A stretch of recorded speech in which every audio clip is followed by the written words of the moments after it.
Suite des vidéos sur les bases du calcul littéral, nous allons voir aujourd'hui comment résoudre un problème ou modéliser une situation. Pour comprendre de quoi il s'agit, voici une batterie d'exercices issus d'un plan de travail, juste pour montrer déjà de quoi il s'agit. Par exemple, on me pose déterminer trois nombres entiers consécutifs dont la somme vaut 2160, on doit donc chercher des nombres qui vérifient une condition. Une autre, un truc classique, le triple d'un nombre augmenté de 4 est égal à 22, quel est ce nombre?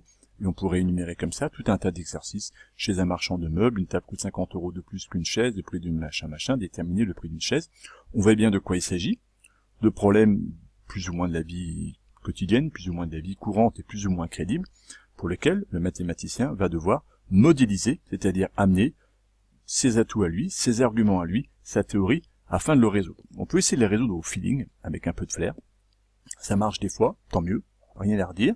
Attention à la rigueur quand même. Résoudre un problème complètement, c'est pas simplement trouver quelques solutions, c'est être certain de les trouver toutes, et donc celles qu'on a trouvées, de vérifier qu'il n'y en a pas d'autres. Et pour cela, la meilleure stratégie, la plus efficace et la plus rigoureuse, va être de respecter un plan que je vous propose de suivre maintenant. Ce plan général de rédaction, il est en 4 points. Premièrement, c'est souvent, il faut définir une variable. C'est-à-dire que si l'énoncé donne déjà une variable, dans son énoncé, on me parle de x, y, peu importe, pas de problème, on saute cette étape-là. C'est souvent le cas dans les problèmes de géométrie, quand il y a une figure, où on dira x c'est telle longueur, pas de problème. Mais, dans les énoncés que j'ai montrés précédemment, si on me demande de trouver un ou plusieurs nombres, ils n'ont pas de lettres, il n'y a pas de variables qui les définissent, c'est à vous de les définir, et la première étape consiste évidemment, de façon rigoureuse, à les définir. C'est-à-dire en étant très simple, si je reprends cet énoncé-là de cet exercice, le triple d'un nombre, machin, quel est ce nombre? Eh bien, on va commencer par dire, j'appelle ce nombre x, j'appelle le nombre recherché x.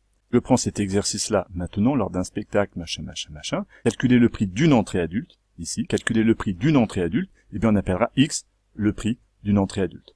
Alors attention, il y a des fois quelques petits pièges, faut bien réfléchir.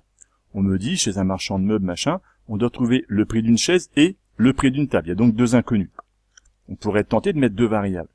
Mais ça complexifie souvent le problème, et souvent, à notre niveau, en tout cas dans les problèmes qu'on vous demandera de résoudre dans un premier temps, eh bien, les deux variables, elles sont liées l'une à l'autre. Quand j'ai trouvé le prix d'une chaise, j'aurai le prix d'une table ou inversement. Il suffit donc des fois de définir que le prix d'un des deux, la chaise ou la table dans cet exercice, pour trouver les autres. De même, dans le premier exercice qu'elle a, on me demande de déterminer trois nombres entiers. Mauvaise idée que de partir avec trois lettres x, y, z. Trois nombres entiers consécutifs, on doit comprendre dans mon énoncé que ces variables ont un lien entre elles, et que si j'en connais une, je connais les autres. Il sera souvent plus prudent de définir une seule inconnue, et à partir de cela, de trouver éventuellement les autres si on me les demande. La deuxième chose à respecter après, c'est souvent l'étape la plus difficile, c'est de mettre en équation le problème. Il faut relire son énoncé et le traduire. C'est vraiment une forme de traduction.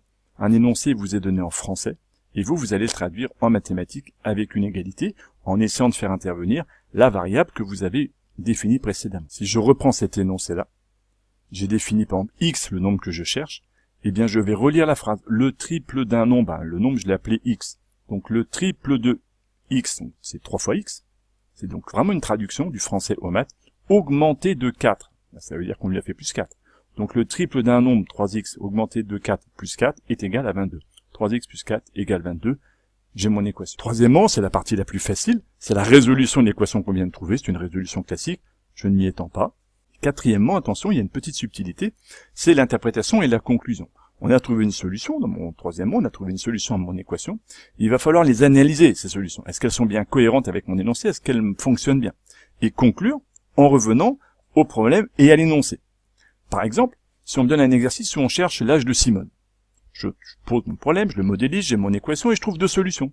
Admettons, dans mon équation, il y a moins 3 et 42. Moins 3 et 42 pourraient être des solutions de mon équation mathématique, il n'y a pas de problème. Moins 3 et 42 sont deux nombres sympathiques. Mais quand je vais revenir à mon problème, à l'âge de Simone, je vais évidemment exclure la solution moins 3. Parce que moins 3 ne peut pas correspondre à l'âge d'un individu. Il pourrait y avoir des solutions mathématiques de mon équation qui ne correspondent pas aux données du problème. Un âge est forcément positif. Et donc du coup, dans cette situation-là, on exclurait moins 3 et la seule solution du problème serait 42, alors que mon équation pourrait avoir deux solutions. On vous demande juste de réfléchir un tout petit peu. Il y a deux conclusions différentes, une mathématique pour la résolution d'une équation et une autre qui revient à l'énoncé d'interprétation de mes solutions précédentes et une conclusion. Et évidemment, ça paraît stupide de le dire, mais ça manque tellement sur les copies, on conclut avec une phrase qui répond à la question posée.